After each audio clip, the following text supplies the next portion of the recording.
Bolamga telefon olib bermayman deysiz. Ayniqsa o'g'il bolalarning ota-onasi.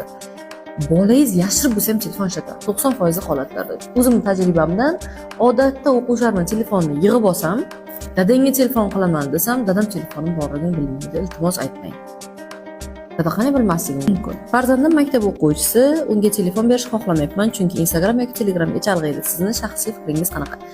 Mani shaxsiy fikrim, bolaga 7-6 sinfdanoq telefon olib berish kerak agar sharoit bo'lsa. Nima uchun? Chunki unga aynan o'sha kichkinaligida yomon narsalarga qo'shilib ketish ehtimoli kam bo'lgan paytda Instagram odoblari, Instagramga qanday kiriladi, kimlarni kuzatish kerak, nimalarni kuzatish kerak, nima qo'ysa bo'ladi Instagramga, nimani qo'ysa bo'lmaydi, nima to'g'ri, nima noto'g'riligini o'sha kichkinalikdan boshlab o'rgatish kerak. Biz odatda bolalarimizga telefon bermaymiz, birdaniga 10-sinfda beramiz, 10-sinfda esa ayni o'qishi kerak bo'lgan payt, repetitorlarga borishi kerak bo'lgan paytda bola Instagramga chalg'ib qoladi va Instagramni umuman ayni 10-11-sinfdagi bolalarni umuman Instagramdan chiqarib bo'lmaydi.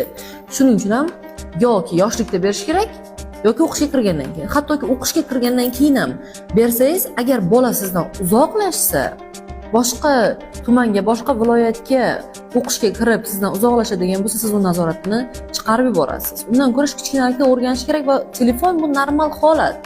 Bizni kunlik odatiy narsamiz, o'zimiz bilan olib yuriladigan narsa deb qabul qilish kerak bola deb o'ylayman.